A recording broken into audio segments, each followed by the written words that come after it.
Hey everyone, this is Manly Badass Zero, and welcome to Scrimshaw Part One, which is a kind of documentary about a newborn alien whale and its very unique life stages.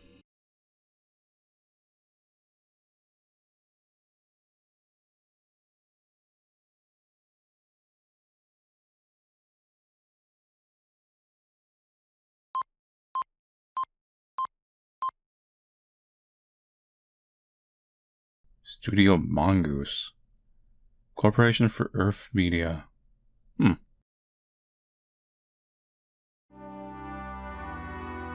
Oh, yeah, there it is. The Corporation for Earth Media is proud to present this educational program. Produced in conjunction with the frontier scientists, engineers, and artists of the Kronos 7 expedition. South Scrimshaw is made possible through the support of viewers like you. No problem. Thank you. You're welcome.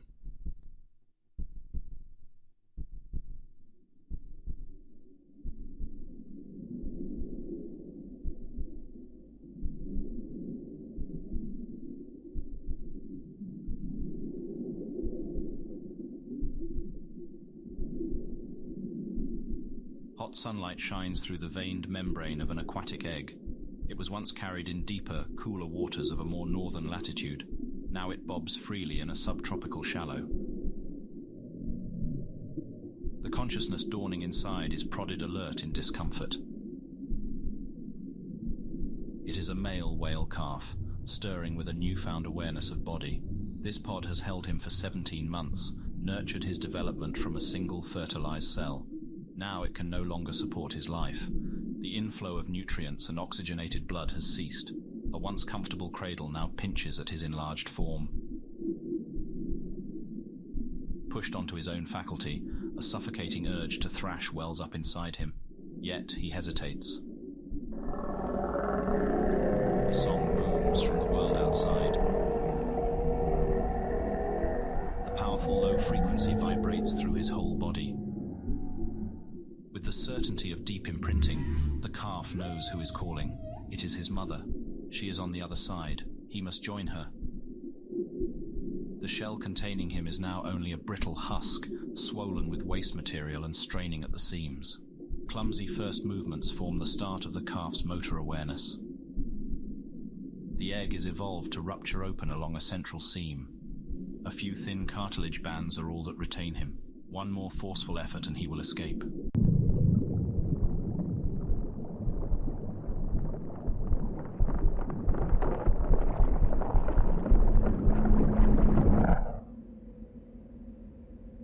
Welcome to life, buddy.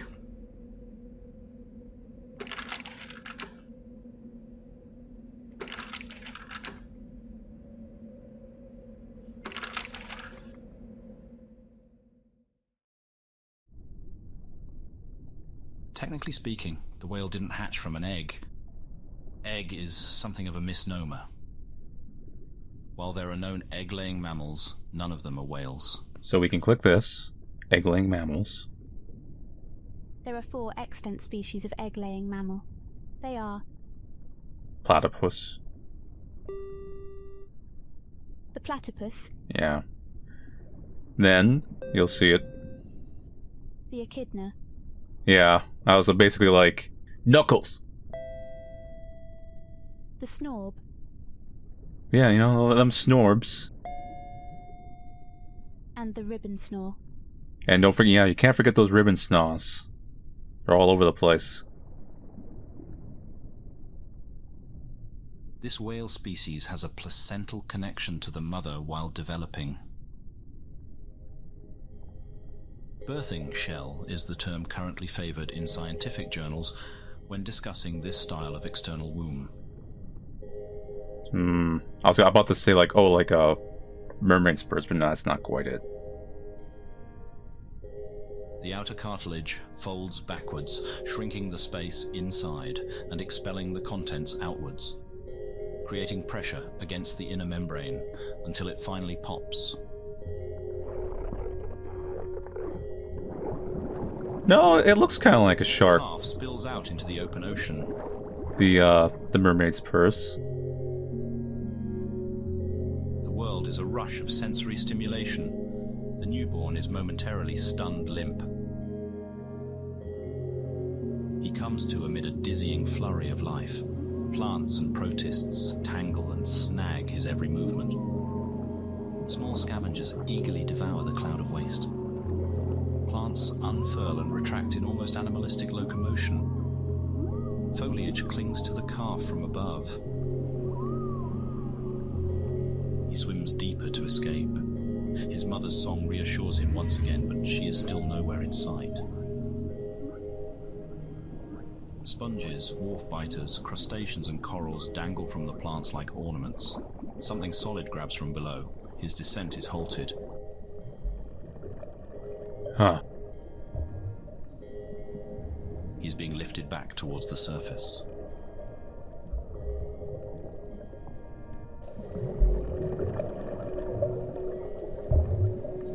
It looks almost like our ocean, but... The calf breaches, filling his lungs with their first breath of air.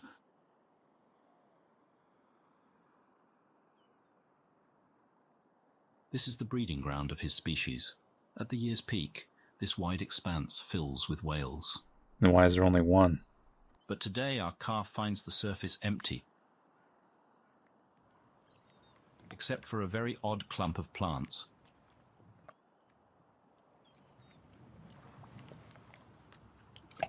The calf does not know what to make of it. Equally disturbed and compelled, he stares transfixed. Plants continue to tickle his body just below the water.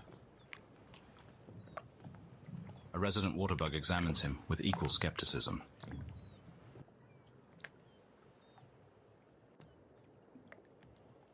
Sudden movement atop the leafy mass catches his eye. A seagull?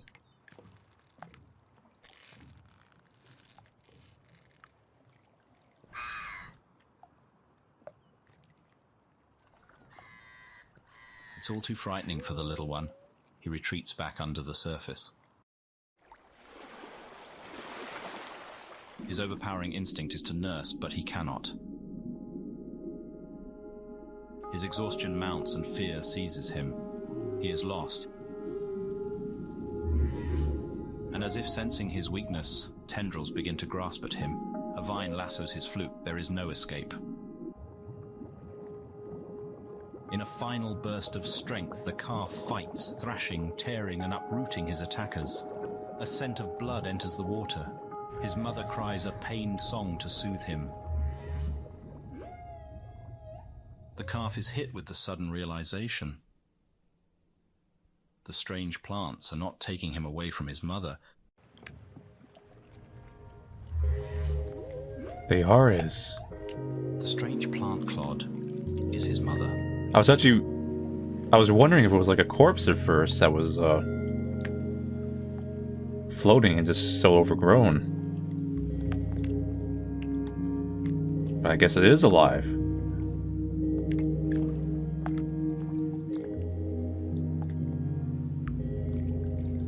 So these whales become very advanced living organism colonies. Like I'm assuming highly important for this world and its life. Like the turtle holding the island on its back. Evidence remained of this year's Brillo breeding season has long since been swept away. This sandbar has returned to its normal, pristine state. Save for one unusual pile of rocks. Scanning coil 1, coil 2 charging, standby.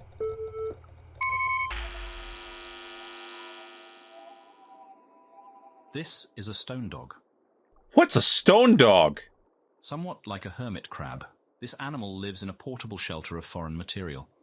It grasps together a shell of scavenged of debris with its long limbs and secretes an adhesive mucus to hold it fast. Those are a lot heavier than a shell. Stone dogs mostly rely on ambushing prey from a camouflaged position. Right now, this stone dog here is not the hunter, but the hunted. It is a woefully obvious attempt to hide.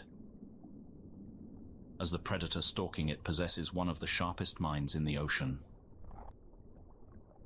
A quick check if the coast is clear. Kind of cute in a way.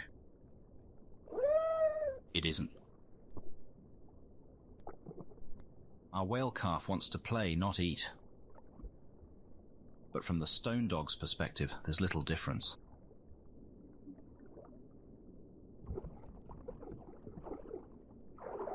Since hatching, our calf has been a healthy and energetic specimen. Despite his late birth, no complications are detectable. If anything, his cognitive ability is showing swift advancement. Yeah, and that stone dog is showing swift distress. He is very fond of holding his fluke above the water surface. Scattered showers are currently moving through the area. The calf has been emerging frequently for visual inspection since the rain began. He seems very interested in the weather above. A long call reminds him not to stray too far.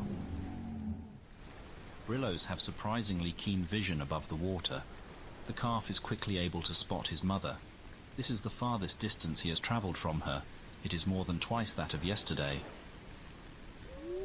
Today was quite an adventure. Now, reminded of his mother, all this bravery seems to evaporate. He is suddenly anxious to be at her side. He will bring her any interesting objects discovered while exploring. Yo, here's a suffering animal. It's pretty cool, right? And boot it at her face. His mother is trying to rest off another bout of nausea. This play is a bit much.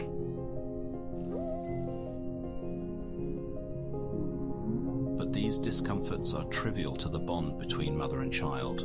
Our neural interface even shows a measurable relief in her symptoms during these interactions. The calf's carefree play is training for future hunts and the essential skills of survival, but it will be some time before he has to worry about earning meals on his own.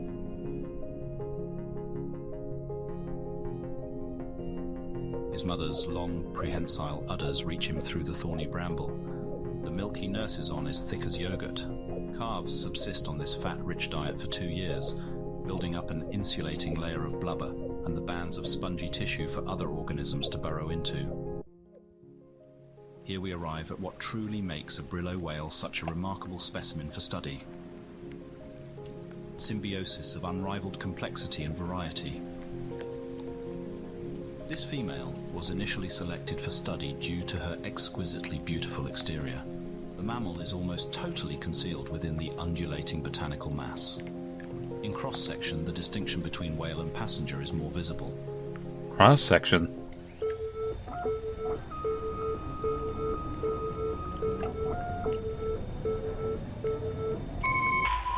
Oh.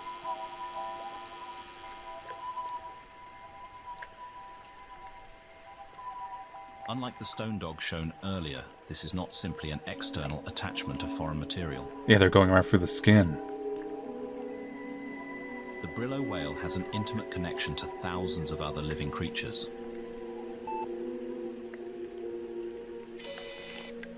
The whale chooses from among a variety of partner species and offers real estate within designated regions of its body. An inner membrane draws the line between the welcome cohabitation space and the whale's vitals. This unusual arrangement raises several questions, the first of which we will address.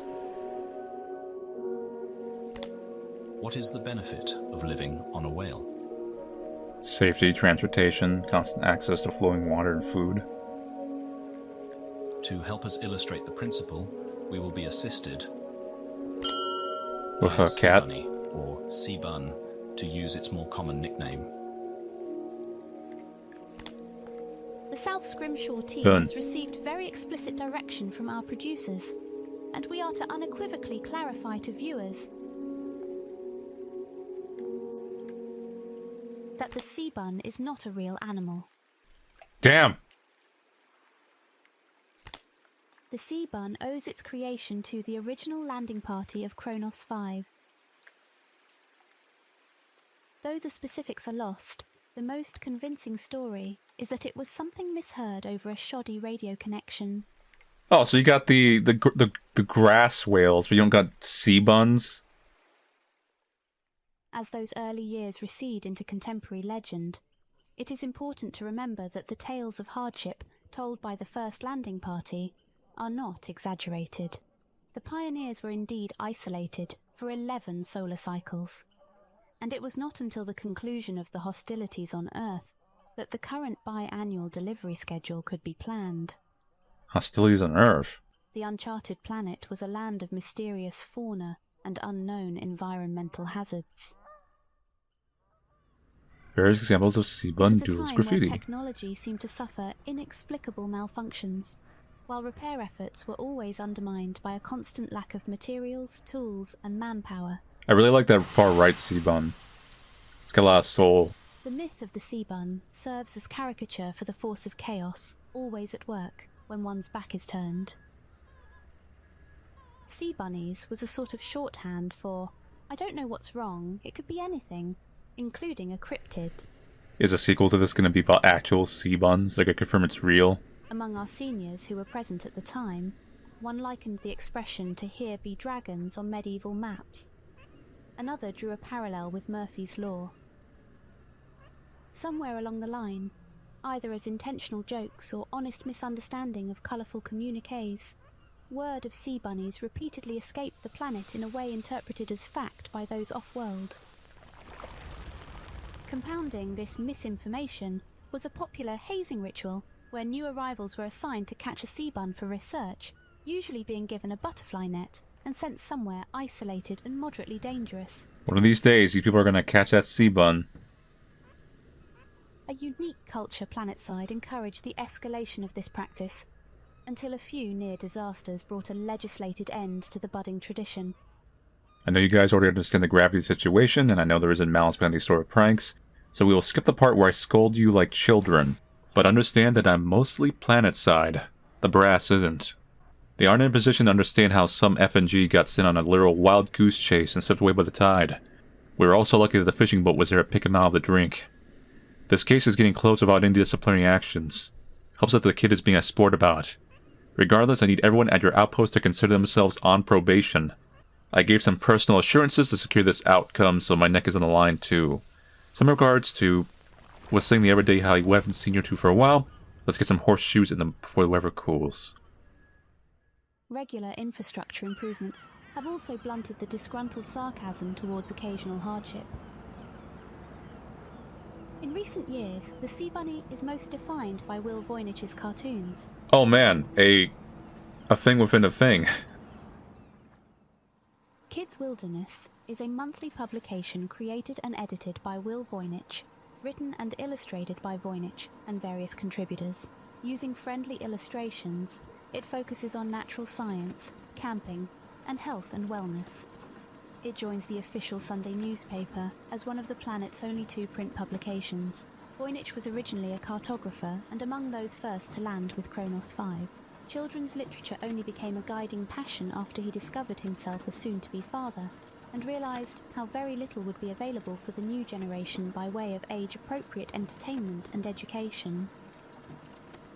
On off hours at the Cartographic Survey Computer Lab, using optical scanners and image editing software designed for map-making, Voynich painstakingly constructed his first works. 5 volumes containing every fable he could remember from his own childhood. That fox really wants those grapes, but they probably taste sour anyways. While he faithfully retells many of these timeless classics, Voynich's recall is often hazy. Several of the stories are so misremembered they are more original work than adaptations. For example, The Elephant and the Mouse retains nothing from the Aesop tale besides the titular animals. Voynich's version has the two discussing the different sorts of dreams they have while sleeping. Voynich's first intentional works of fiction would be penned for Kids Wilderness. The Adventures of Seabun in Monaco. Seabun eats the telecommunication network? The What a rascal. charm of Seabun and Monaco found an immediate and enthusiastic audience. Currently playing are musical arrangements from the puppet show Adaptation, which has been touring schoolhouses. The songs were composed and performed by Nico Kuprin. The formula of each adventure largely follows the same beats. Seabun, an ocean sprite with impish curiosity and an endless appetite for inedible material, happens upon some unknown piece of infrastructure. Seabun apparently sinks a damn, an ocean pipeline. And decides to devour it. Meanwhile, Monaco, a nervous eel sidekick who always follows Seabun, watches on in comically exaggerated terror while imagining the most nightmarish possible outcomes. These predictions of doom never come to pass. But Seabun's actions do cause significant damage, forcing construction crews to deploy for repairs. Seabun, now realizing his error, uses his supernatural strength to help workers in various ways and atones for his destructive acts. Everything is then rebuilt stronger than before. The story formula seeks to inform young readers about vital infrastructure, where it is found, what happens if it breaks, and the sort of specialized work that maintenance requires. You know, that's actually a really, really good idea, because most people don't know how things work or realizations of logistics. I feel like that actually should be a thing. There should be a Seabun show. It also And look at seeks him. to make the harsh edges of a frontier life less frightening and unknown to young readers. Each story ends with the sleepy Seabun returning to his burrow with a souvenir where he slumbers peacefully. That is, until he gets hungry again. Given how entrenched the character has become in the popular consciousness here, we feel it appropriate that the Seabun help guide our exploration of these oceans. Ben. While each species has its own unique adaptation to this niche lifestyle, we can create several broad categories of benefits such evolution aims to harness. Moving through water takes energy. It is far easier to travel great distance when someone else is doing the swimming. Never mind, I pointed that one out too. Simply hitching a ride can be greatly beneficial. For example, one species of crab only lives on Brillo whales every other generation and uses whale transportation to greatly expand its range. Unless one is the apex predator, the threat of being eaten is an ever-present reality. If one lives as a potential meal, it is very important to be the least desirable, most difficult of meals. Finding alliance with a giant beast and living under its protection creates a very effective deterrence. Yep. It's always still possible to be eaten, but hunters now risk facing off with a leviathan. Some partnerships are more proactive. Certain shark, skates, rays and scarps have formed hunting partnership with the Brillos. They help find and catch quarry, then share in the feast. Pack hunting allows the Brillo to take down larger and different sorts of prey. So the Brillo is definitely a bit of an apex predator here. The blood or waste of Brillo whales can also provide a source of nourishment. This not offered freely. Obviously, a Brillo whale cannot stand to be eaten alive. An Earth parallel is an oxpecker bird on a rhinoceros. The bird may drink a marginal amount of blood while it cleans off ticks. It's a fair trade for the rhinoceros, as the tick is the far greater threat. So too, will a Brillo whale expend blood in a beneficial relationship. In several instances, living on a Brillo has evolved into part of an organism's life cycle, and the specific conditions regulated in a Brillo's body are required for a new generation. In some cases, this goes even further. With the biology of the two species becoming so enmeshed, it is unclear where one ends and the other begins. Seabun? But these instances are rare. Our research team is very interested if these extreme cases represent a functioning system, or the pathological eventuality to such complicated arrangements. All of these riders taking in small amounts adds up to a great expense for the host. This prompts the obvious next question. What does the whale stand to benefit from this arrangement? I have a few ideas, but without fully knowing their ecology. This is more complicated to respond to. There seems to be as many answers as there are Brillo whales, as there is spectacular variety among Brillos. For now, let us approach the answer with specific examples from this mother. Because it could provide another form of insulation, protection from UV rays, camouflage, a weird form of nutrition and attracting of certain species. The most prominent feature along her body is the wide variety of photosynthesizing organisms. The whale is, of course, not an autotroph producing her own energy from sunlight, but the specialized seaflora pays rent by sharing some of their sugars into her blood. When light is low, roots ferment, and alcohol is also created as a byproduct. Certain plants near her head also act as fishing lures, drawing food to her maw. Yeah, see.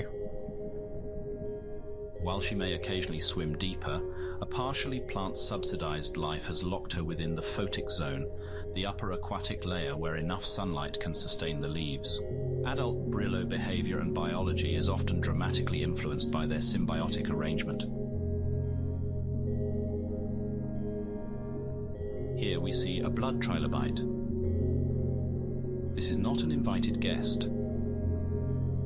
A long, needle-like proboscis pushes down and taps a vein. They did mention that some of them are more parasitic.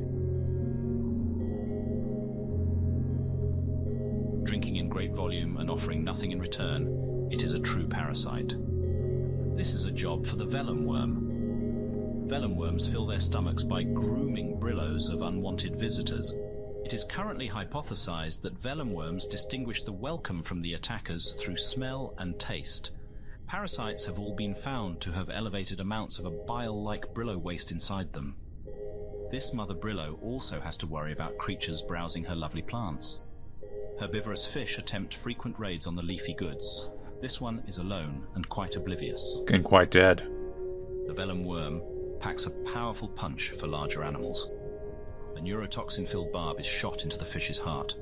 It can only manage a faint muscle spasm before the venom completes its work.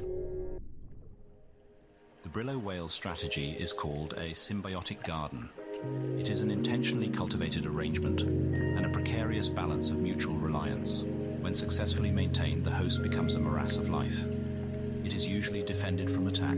It can sometimes acquire energy in novel ways, and occasionally it is able to invade new niche ecosystems. The universal downside experienced by all brillos is that more complexity creates more points for failure. An adult brillo's life is dominated by the struggle to groom a semblance of order into increasingly overgrown flanks. Theoretically, as they get older, their immune systems would weaken. That overgrowth could get worse, so it takes them down. To a simple calf, these adult problems have yet to enter his mind. Today he has found his mother's leaves serve as fun streamers to play with. She finally scolds him. She is too unwell to tolerate any more roughhousing. He doesn't quite understand, but he has other diversions. Primarily drinking more of her milk. Given the complexity of brillo anatomy, even small health problems can swiftly spiral out of control. This female experienced complications while giving birth. There is the potential for the situation to worsen. Oh. A thorned branch has become ingrown, puncturing through both the layer of protective outer muscle and the cuticle barrier. This had begun prior to calving, but her contractions to extend the womb also caused the plant shard to stab deeper. The spikes are now in contact with her intestines. Fortunately, there is no puncture yet. The site is inflamed and white blood cells flood the area. The immune system unmistakably identifies this as an injury. We can witness her stiff reluctance to move and read a jolt in brain activity when she's jostled. It must be greatly painful.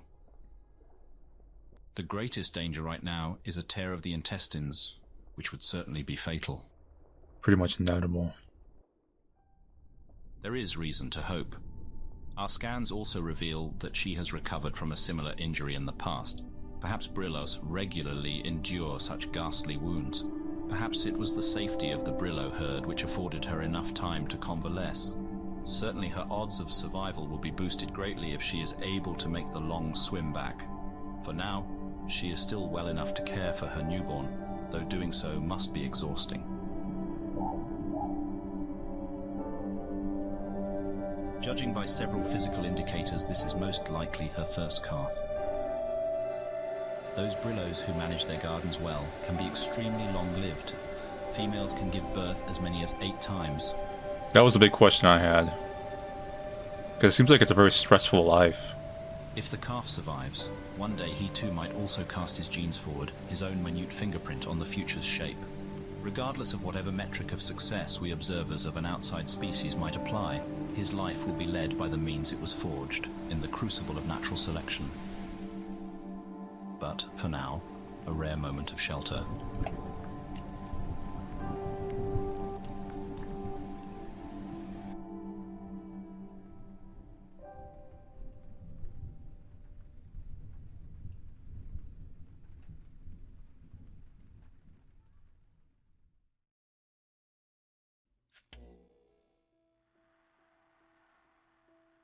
This is a simplified map of the local ocean topography. The deep blue represents a fault line, the planetary scar where 2 tectonic plates meet. As with Earth, this land is a moving crust atop a globe of molten metal. The planet-shaping force of subduction pushed ground up above the sea, creating what is now named the Chartreuse Archipelago. The island chain runs for about 870 kilometers, drawing a ragged line away from the continent. These names were given by an early survey team assessing the grounds for a harbor or research outpost.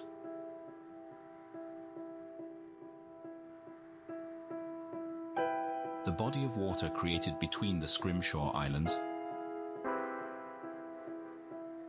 is known as the Thalo Bay. The large inlet is exactly what a brillo whale breeding ground requires. Outside of that season, the whales live elsewhere. Usually they are found at coral reefs and areas more productive with food. Brillos require a very high-calorie diet.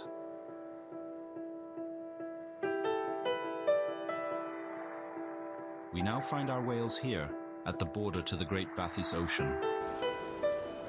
Let's see if the mom makes it. It is a bright day in early autumn. An unseasonable cold front chills the air.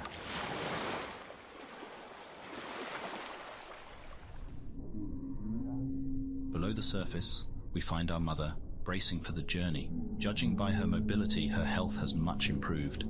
The delay is likely not related to her recovering wounds. The distance between the Thalo Bay and the southern reef is inhabited by many large predators. Many brillo calves are taken in these waters. Her loud songs are searching for another brillo's response. She has been making these calls since before dawn. She does not want to make this journey alone.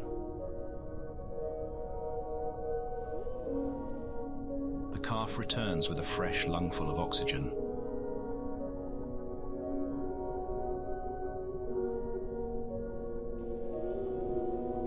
And quickly retreats back to the bramble under his mother. For once, he does not need to be told to stay close. Undoubtedly, he can also read the change in his mother's behavior. What kind of predators do they have in The here? place ahead is deeper and colder. Faintly at first, a new sound reaches them. His mother startles. They both listen. It's another whale.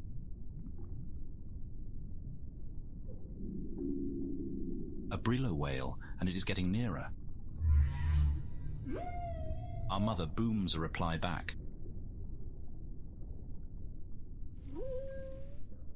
The calf's curious nature starts to show itself again. He has yet to meet a brillo besides his mother. There, he spots something.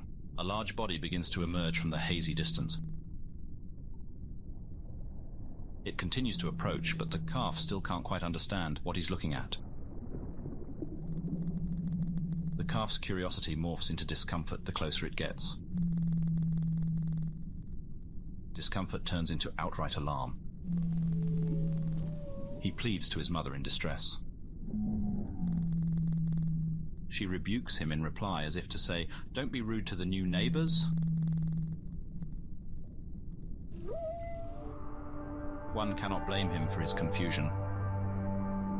Whoa. This brillo whale's appearance was shaped to be deceptive. It is a beautiful and ghastly example of mimicry. The way the jaws gently undulate is startlingly believable. The grim exterior is the work of an important symbiotic partner. The weaver lobe. These prodigious builders turn their colonies into terrifying scarecrows by spinning and sculpting ossamer. Ossamer is a long-chain polymer found in great abundance here. It is totally novel to our researchers. Yeah, I was gonna say. When soft, it is similar in texture to a neoprene diving suit. Through a curing process, it can be hardened to various levels. In its stiffest state, it resembles the chitin shell of a beetle. A second documentary team is currently compiling all of the latest discoveries.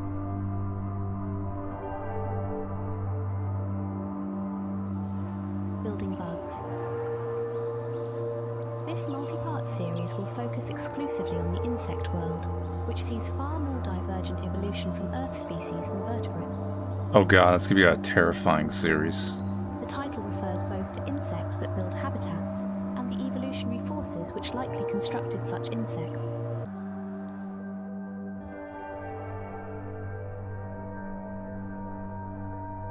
Until then, we hope our simple introduction to this material suffices.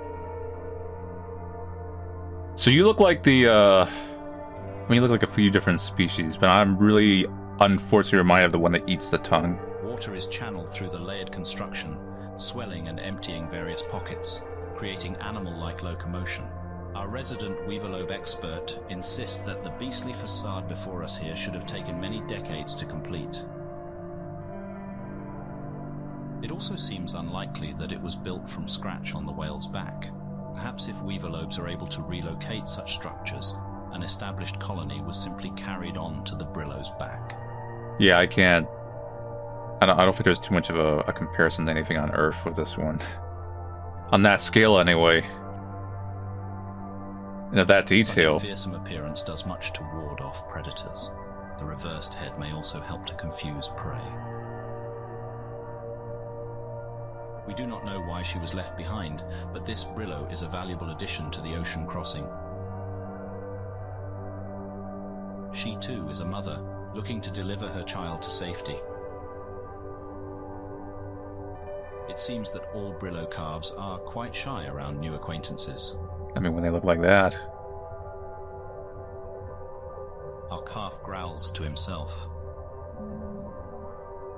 Scoldings are unlikely to budge his unwelcoming attitude, nor will the surprise of additional friends. The calf was so distracted by what was in front of him that he failed to notice what was swimming up from behind. She's something like a faceless stone golem. The exterior is more bizarre than menacing. It might serve as some kind of armor, but our crew is at a loss to describe it on first sight.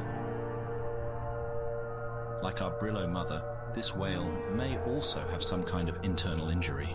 She is only able to produce short, abrupt honks instead of complex songs. She is also a mother. Regardless of what benefit her exterior provides, her presence alone will help contribute to a safe crossing. Flanked by these strangers, our calf seems very disturbed. New experiences may be uncomfortable now, but they will lead him to understand the Brillo way. So it's a little interesting that these whales are not just a more vegetative kind of symbiotic species. They're just basically going with whatever benefits them, like customization.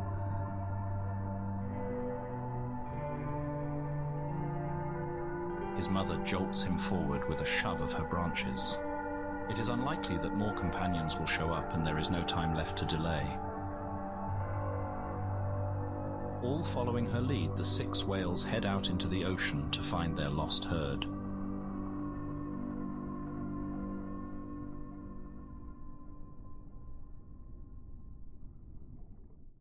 Does anyone get like a Land Before Time The pod atmosphere? is now 57 kilometers from the Great Southern Reef. This is the final leg of their journey, and their path crosses over a wide abyssal trench. The parent whales set the pace at a rigorous 6 kilometers an hour. They swim in a typical defensive formation, though with only 3 adults, it is not possible to fully encircle the youths. Now why is there 4 separate lights here? See the little... The trek has been arduous for our little calf, but he has endured it with admirable stoicism. Slowing down is not an option. He is able to sense this himself. Oh, there's something. Something large has been following the whales. It first appeared in the early afternoon and has maintained the same steady distance ever since. Hours passed and the mysterious animal failed to approach or make any concerning moves. The calf's fear of the unknown was slowly overtaken again by interest in his new Brillo companions. The stony-skinned mother whale and her calf now swim to his left flank. This calf was whining earlier, but seems to have calmed. The stony mother's outer surface has slowly morphed shape throughout the day, greatly reducing in size. It is as if the exterior nodules are deflating. What mechanism triggers this change or how they shrink, we do not know. Overall, she is slightly more streamlined in form than earlier. Perhaps she can intentionally contract her shell for extra mobility.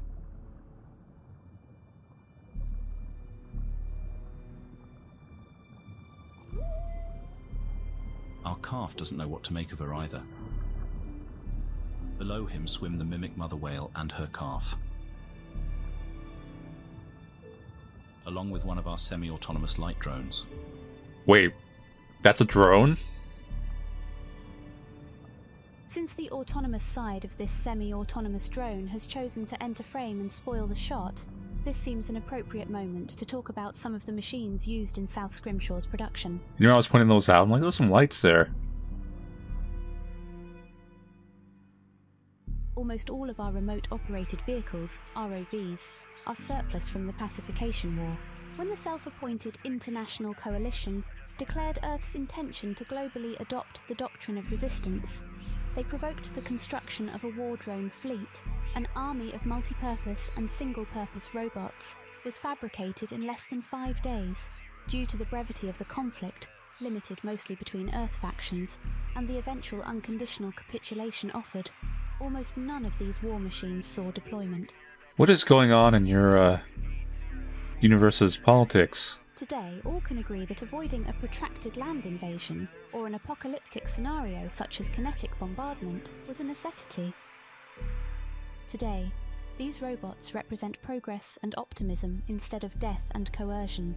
Their strike platforms decommissioned and AI reprogrammed, they are now tools of education and discovery. This declassified schematic illustrates just one of the wonderful drones at our disposal.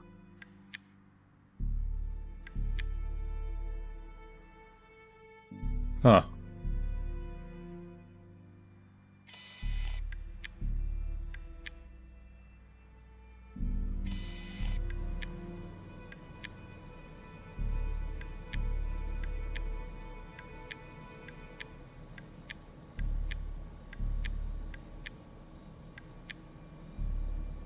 Horsefly weapon platform.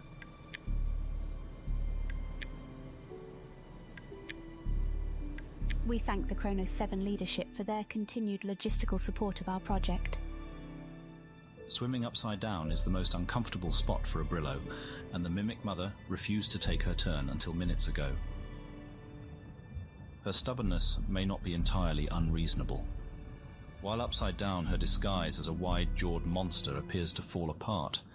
The illusion of a toothy beast is currently broken. Our calf gets a reassuring hum from his mother. This always seems to quell his unease. He is safe within her nest of thorns. He must focus on swimming. But it's hard to ignore that ominous thing in the distance. This is a penumbra shark. It is the fastest marine animal on the planet. For the penumbra, 6 kilometers an hour is a leisurely pace. It could comfortably stalk the whales days on end, An apex hunter, patient with experience, it will preserve all possible energy for an opportune strike. Very much like a sailfish, penumbra sharks have a large dorsal fin along their back. This is kept retracted until the moment of attack. Wait. With several flicks of the tail, it vanishes from sight. Panic overtakes the whales and the defensive formation immediately breaks apart. Don't break formation. Our calf looks down. The mimic mother has abandoned her post. Nothing stands between our calf and the open abyss below. Oh! The fight or flight reaction is as intense as it is instantaneous. A full threat alarm floods from the hypothalamus, shooting through every nerve and chemical pathway. Adrenaline pumps into the blood. The perception of time dilates. Details of the world suddenly stand out with vivid intensity. Even in this low light, 2 rows of white teeth are searingly clear. The calf finds his own fins now move in slow motion too. Seawater suddenly feels solid, suspending him in place. Trapped in harm's way, he can only watch the events unfold, until a tremble runs through the thorns surrounding him. The mother's branches are held under tension, and can be released with the force of a catapult. She flexes, cords snap, and in an instant the calf is swaddled in protective barbs and makeshift spears. The shark senses the change, and shifts the attack direction to the stone mother's calf, Rip. who is exposed and helpless. Our calf momentarily loses consciousness, but the barbed vines around him act as a net. His mother whisks him away with her. As our calf comes to again, he finds an awful scent filling the water. He looks back to see what happened to his travel companion. The sight horrifies. It is the reality of predation from the perspective of the prey. Because of his mother, our calf is the survivor, and not the cautionary example for others to learn from.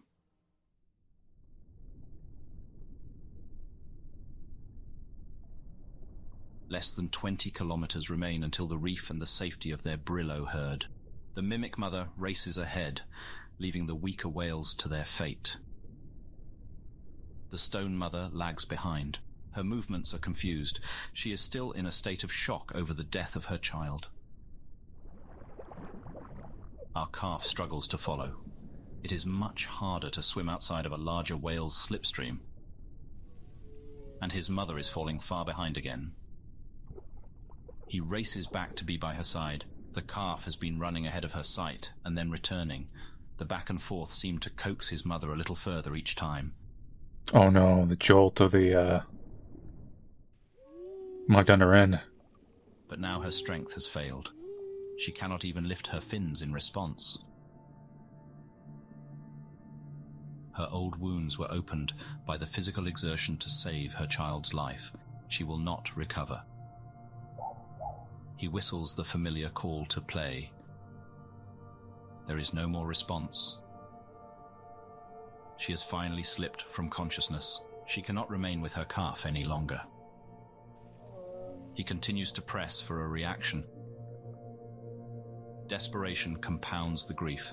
At this age, calves are completely dependent on a mother's milk and protection. With nowhere to go, the calf remains at her side. The research team witnesses the mother's final pulses of electrical activity fade and extinguish.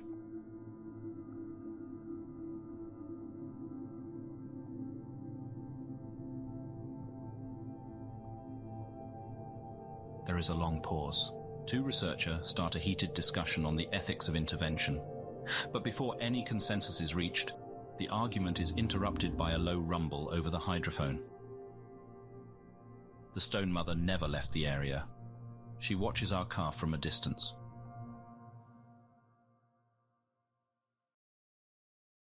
Oh god, it is Land Before A Time. new day begins to dawn over the coral reef. Brillo whales start to stir from slumber. Together, the stone mother and our calf have arrived safely. Though physically and emotionally depleted, neither has found any sleep. The calf gorges on milk, famished from the previous day's ordeal. This adoption in the wild may be extraordinary to witness happen, but acts of apparent generosity have not been an uncommon sight to anyone following this intensely social species. The stone mother's exterior appears to now be fully deflated. We can see a more familiar shape underneath. It's the outline of a young female whale, quite small in size for an adult specimen. She has saved our calf from certain death. Perhaps our calf is helping her continue on too. The young whale finally slumbers. It is good that he takes the moment to recover while he can. He will need the rest. In the morning, he will awaken to an overwhelming new world.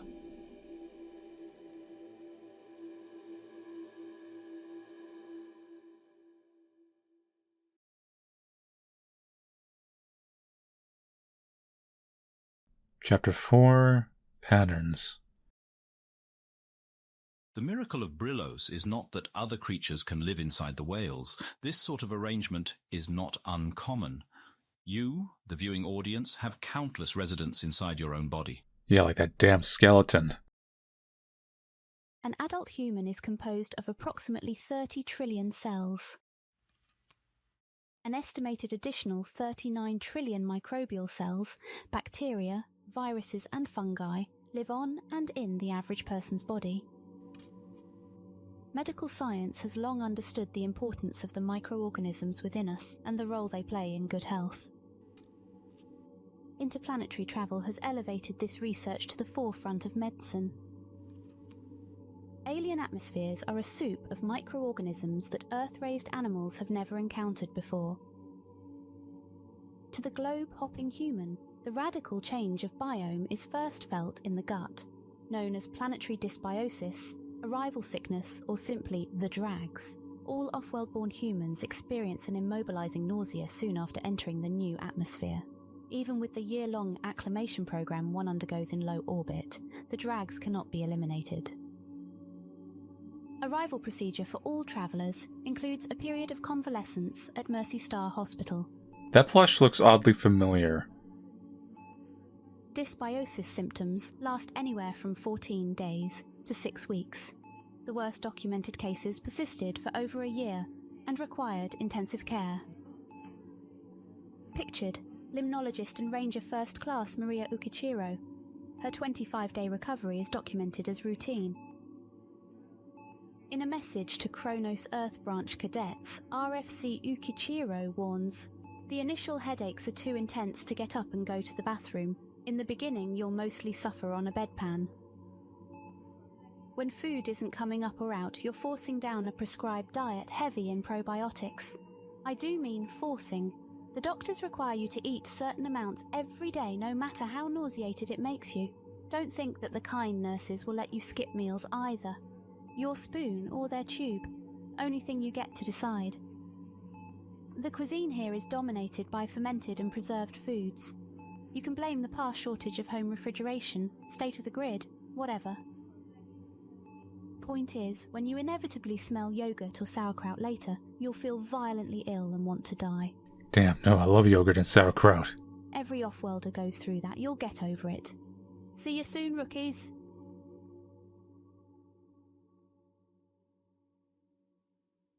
The miracle of Brillo whales is their ability to pick and choose their occupants.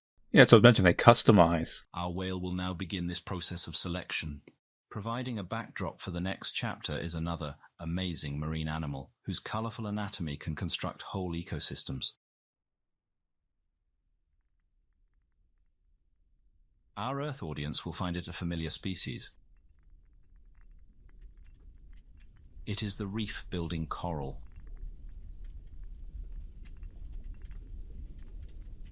A bikini fish gently picks her way along a mountainous path of calcium carbonate exoskeletons. It's her daily prowl for food, and something tasty has her attention. Plump, bite-sized greebles are entrenched in the nooks below. It'll take her quite a bit of work to pry them out. As the bikini calculates the best approach of attack, her preparations are interrupted. She joins the other fish fleeing for their lives. A higher caste of the food chain steals the scene. It's a spotted barnacle claw.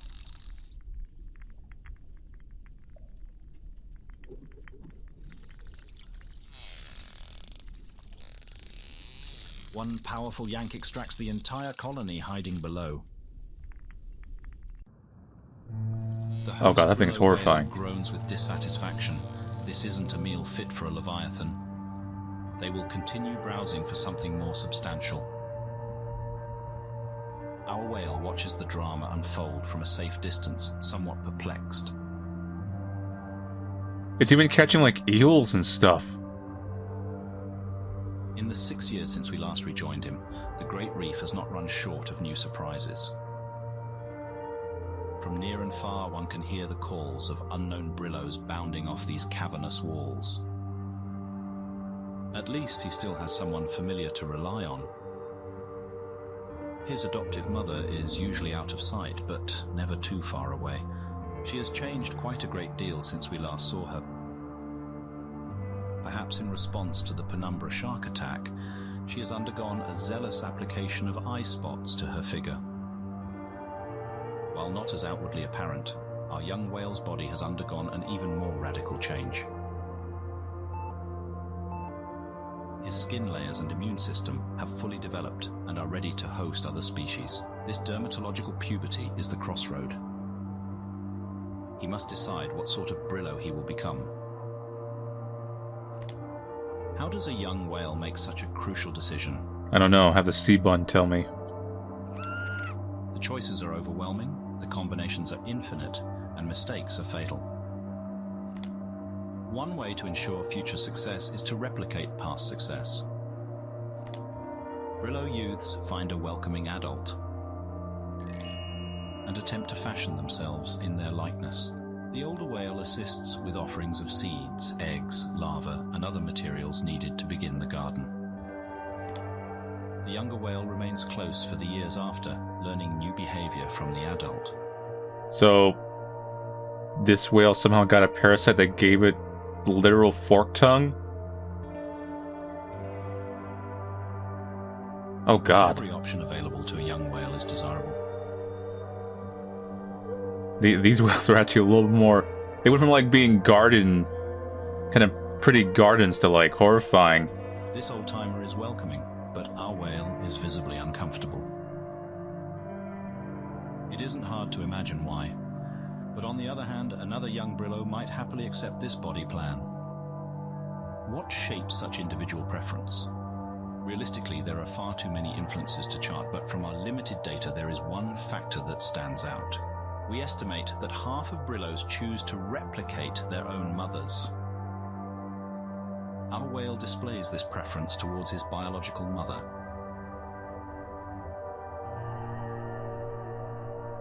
These ribbon plants are the same variety she once wore. Our calf returns here every day.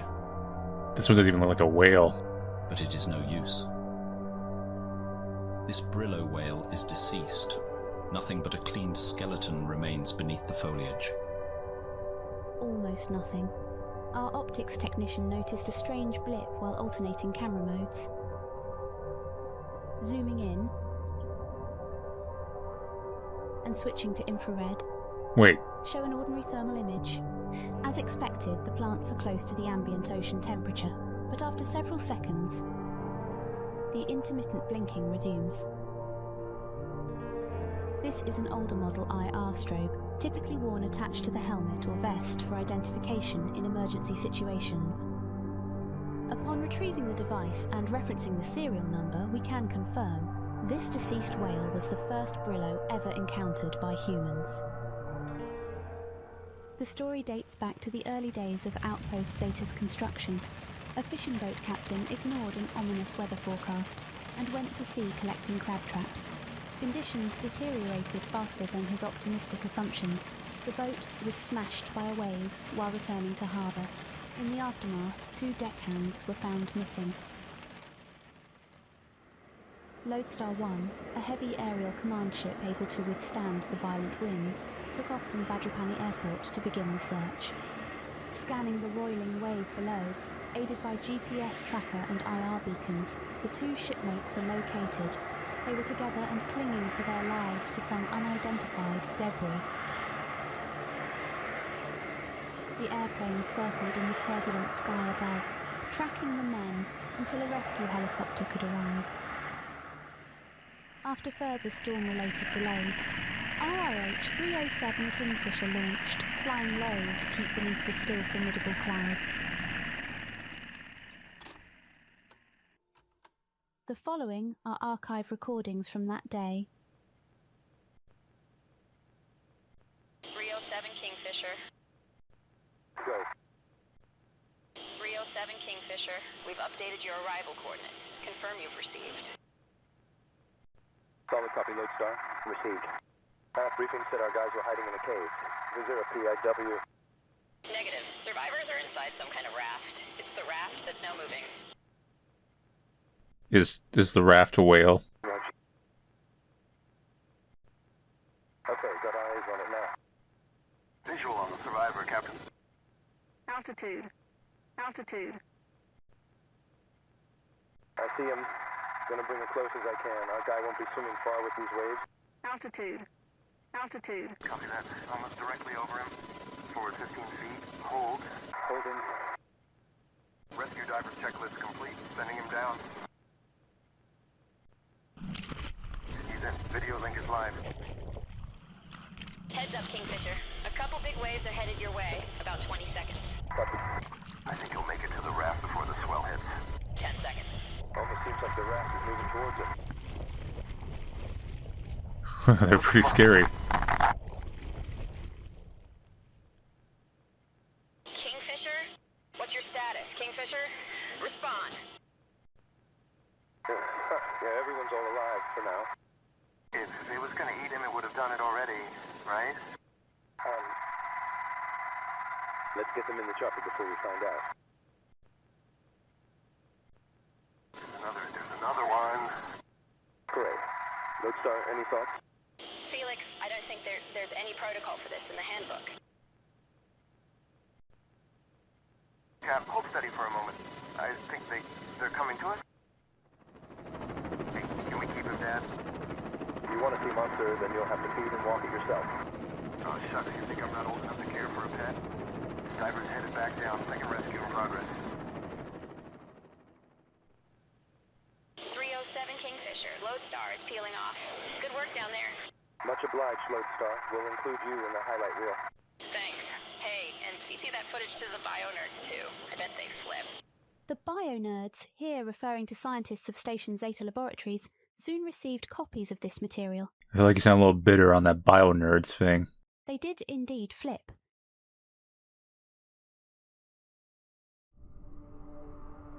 While it is interesting that the garden can partially survive on, none of it can be transferred without the living adult to help.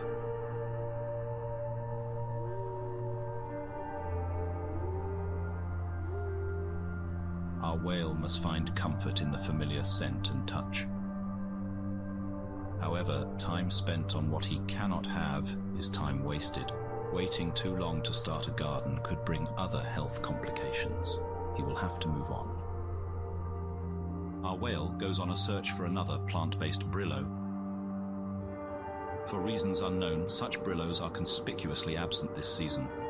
It seems as if anything resembling his mother has migrated elsewhere. One single exception is discovered. And he is a spectacular example of aquatic foliage.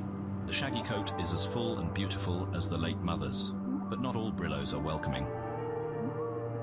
Day after day, he tries to draw the adult into play, and day after day receives the cold shoulder. The adult flatly refuses to acknowledge his existence. It's interesting how some of these, like even these grass ones, have basically developed a kind of armor and weapon system. Like you see, like it's got the horn spear point at the end. This male has tunnel vision on the single purpose of mating. Babysitting is not on the agenda. We watch an attempt to woo a female fail pitifully. She is clearly put off by his little sidekick, tugging roughly on his leaves. Days of pent-up agitation are suddenly unloaded. Our whale is chased off at the point of a skewer.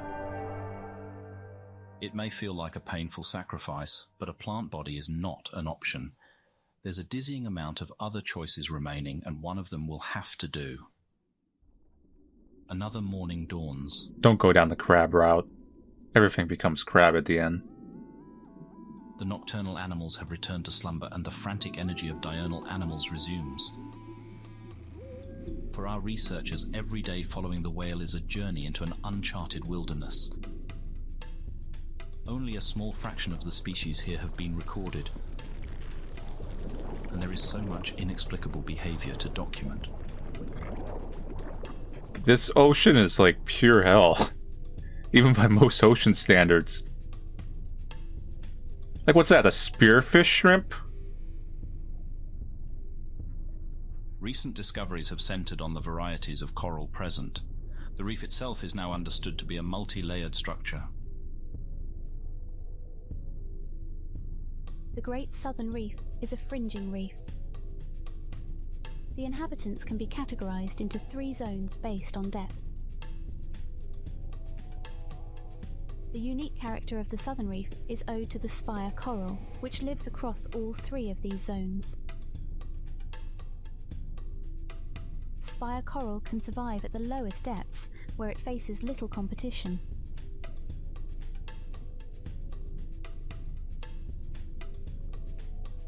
Once fixed to solid ground, spire coral stack atop one another, upwards towards the sunlight that will fuel more productive respiration. Shallow water corals soon find these raised platform and perch themselves upon it. This is not a cooperative relationship. The spire coral is eventually smothered and dies. Under accumulated weight, the structural integrity is lost, and the spire shatters. Collapse back down to lower depths. Living spire coral can again re-emerge, and the cycle repeats unendingly. This constant tossing and turning creates a porous and dynamic landscape, veined with small tunnels and dotted with caves. Thousands of small animals make this subterranean environment their niche. Ocean tadpoles that live in a... I guess they're birthed from a fish. For example, saltwater tadpoles spend their early life stages hidden underground, until they can emerge above as a fearsome predator. No, it's not even frog-like. It's very much like prehistoric amphibian. Relative to their size, that is.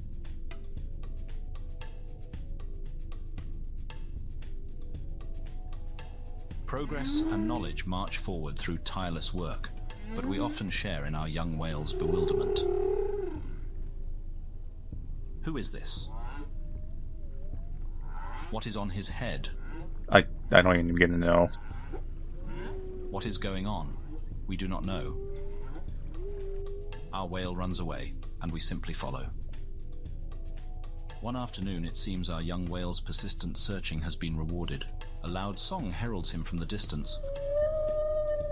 A Brillo hunting party returns. Their high spirits means that all had a good kill. The group's leader is calling to our whale. Our youth remains in place but allows the adult to approach. These whales are sophisticated pack hunters. The chowper, a stupid but friendly shark, totally accepts the Brillos as their own.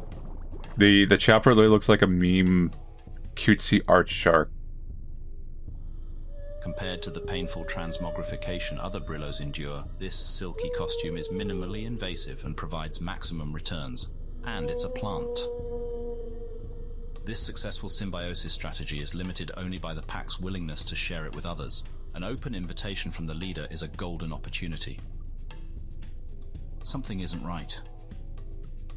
Our whale is fixated on the chowper. It is a tragedy that our whale seems unable to tolerate sharks of any kind. He flees. Damn. Over the weeks, we observe our subject whale becoming increasingly distressed. It is critical he suppress unpleasant feelings and adopt a symbiosis plan. A Brillo whale cannot survive unplanted. He can perceive himself failing to integrate, of course, but the building internal agitation is not a force that will help him adapt better. This is basically a human being going for their, like, mid-late teenage years. Autumn draws to a close. Several new varieties of Brillo begin to arrive from colder latitudes. These are mostly hunter archetypes who can live a life less dependent on the reef's concentrated bounty. What? A camouflaged whale waits for prey to swim near. This kind of strategy requires a good deal of patience. Our whale, sensing the hunter, swims wide. The camo whale politely hails him. Other Brillo whales aren't the target of his trap. Our whale replies with mistrust and leaves. Something is wrong. Our whale's once irrepressible curiosity has grown increasingly muted. Yeah, this is... Oh, man.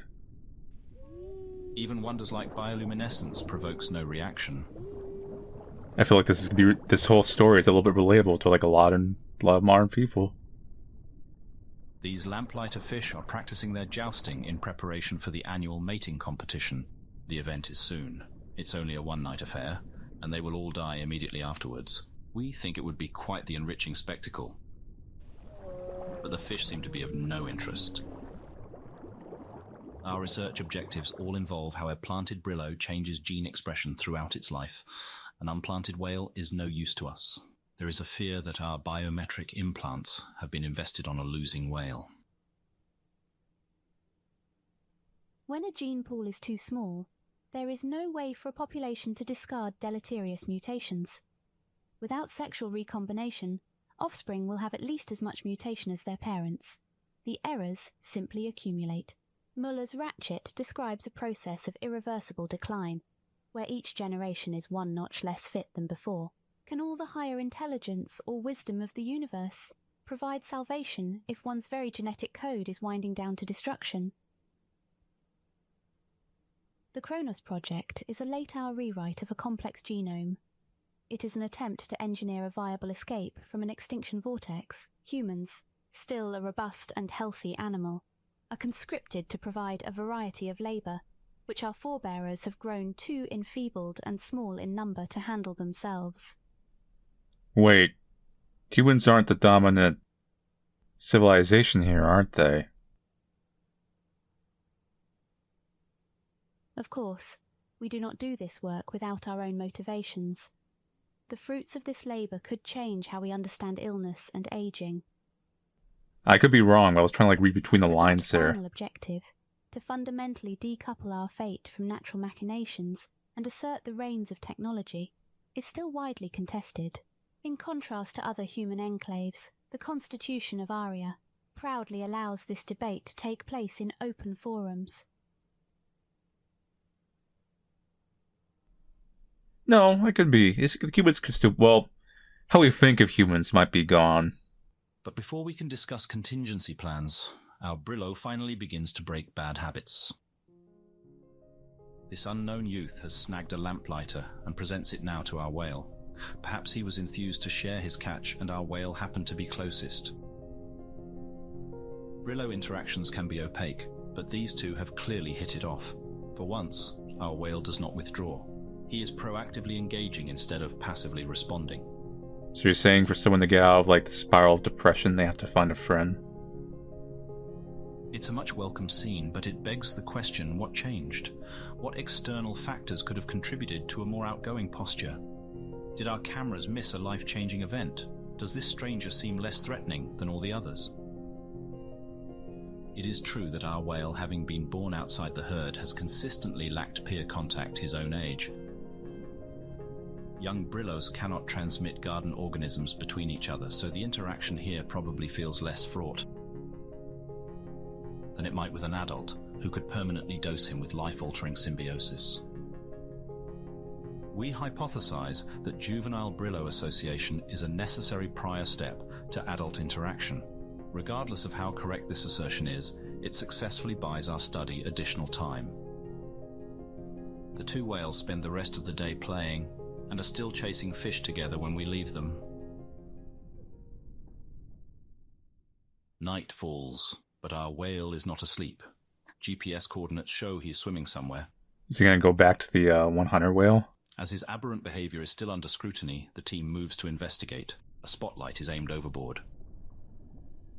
We discover more than just our whale. He is traveling with a pod of other youths. They all sing with curiosity at the sudden lights shining from above. We cut the power to avoid further disturbance. It's soon clear where the Brillos are headed. The first glimmers of action appear in the near distance.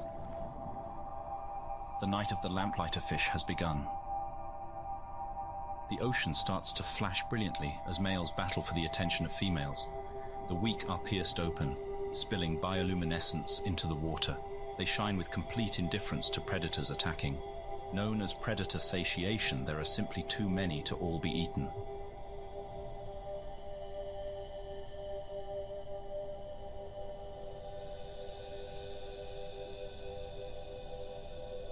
His belly full of glowing fish bits, our whale watches the show reach its climax. It seems like he'll be up all night with the others. Confident in his safety, we recall our camera drones to finish their scheduled recharge.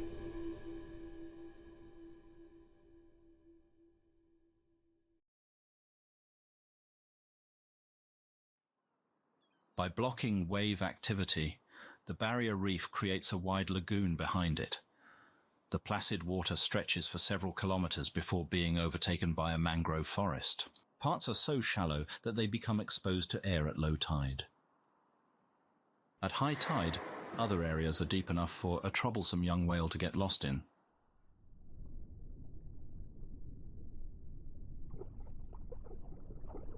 Crab. His friends weren't adventurous enough to follow him today. And for good reason, as our whale realizes once the water level starts to drop again. There's no time to play with the locals. The outgoing seawater feeds to several deep channels. Whisked through the trenches, our whale rides the rip current to safety, with no control over where it's taking him. After a lengthy ride, he is spat out far from where he began. This is the end of the Great Reef. It's exposed and dangerous territory, but our whale can't help himself from having a look around. There's a sudden realization that he's being watched. Something is stirring within the cave behind him. It's another Brillo whale. Our whale approaches, but there is no friendly greeting. This isolated loner is an exile from the herd. Banishment is reserved for excessive violence against fellow Brillos. Most likely it was a mating joust that escalated to fatal combat. What is even the makeup of your armor? A deteriorated mental state from years of isolation is what has made him truly dangerous. Our Brillo can understand that a noiseless approach signals an attack. He whistles another greeting. It's met with an oppressive silence. The crown of a shark's jaw attests to this whale's staggering strength. But his secret weapon lies inside the crow's nest atop his hardened armor.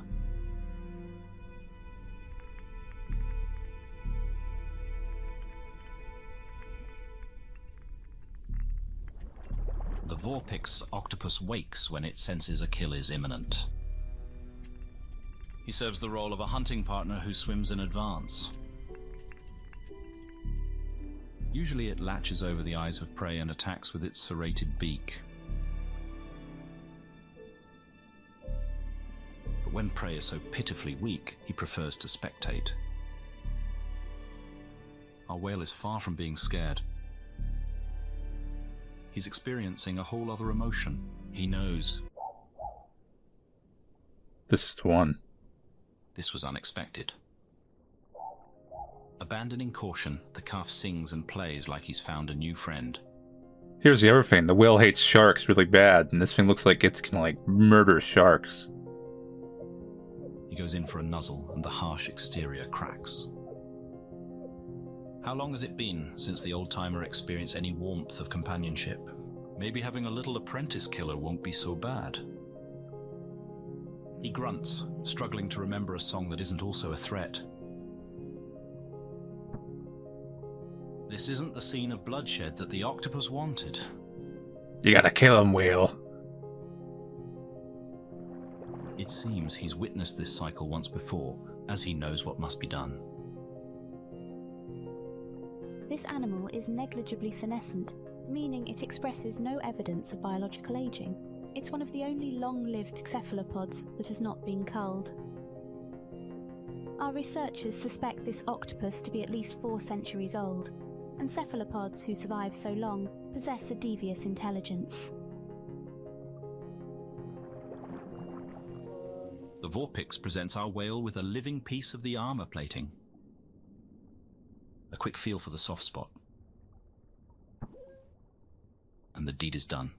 When the young whale wakes up, the implant will already have sprouted roots to hold firmly fixed in his skin. With this major milestone now documented, the mobile lab departs and will not rejoin the whale again until his adulthood.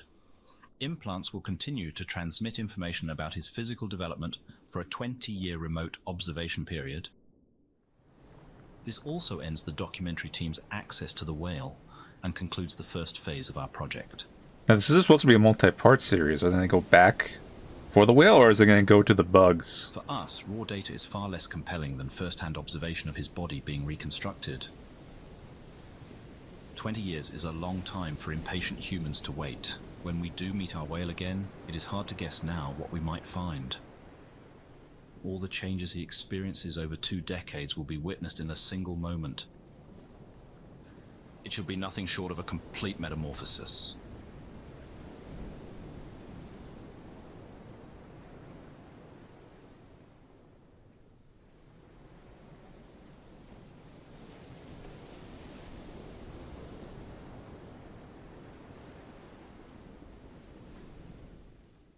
Are we going to see it?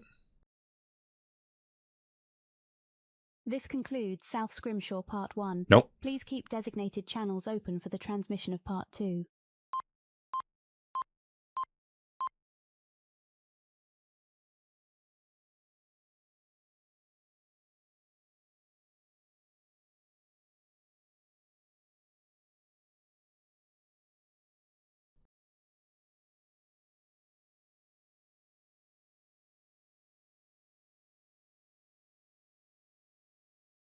So that's it for South Scrimshaw Part 1.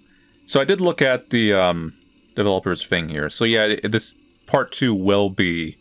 They even posted a little bit of art. Part 2 will be following more of the whale's life. And they showed a picture of it with, like, the beginnings of, like, a horn forming from where it was stabbed and, like, its own octopus and stuff.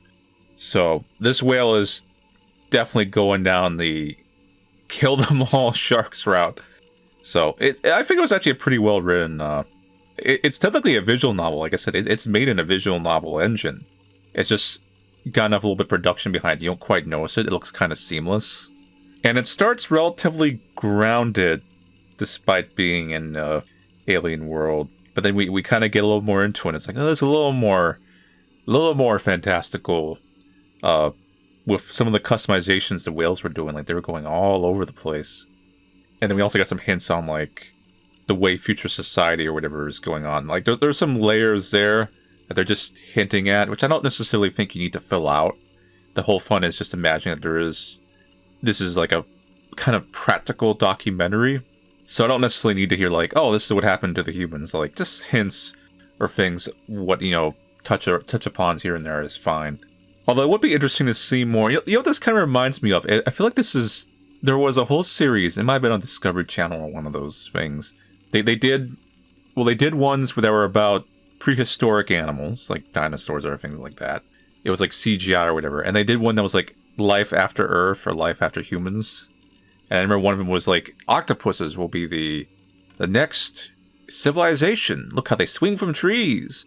And they just like do theoreticals of what evolved life could look like in the absence of civilization wiping itself out. So that's the vibe I got from this. One of those fake documentaries. But better than the Discovery Channel stuff. Discovery Channel stuff was really just hugely schlock. This actually has a bit of a little bit of emotional thought written into it. There's obviously some parallels that they're making with how humans relate a little. And I know whales are intelligent and they actually do have social parents and everything, you know, even our real life ones. But there was like some clear kind of things of like the depression spiral and like the trauma and the isolation and the youth friend group and all that stuff. That's why I said like it had a little bit more fun and heart to it. It wasn't just like aliens. But yeah, anyway. So thank you all for watching me watch Scrimshaw Part 1. I'll see you guys later and take it easy.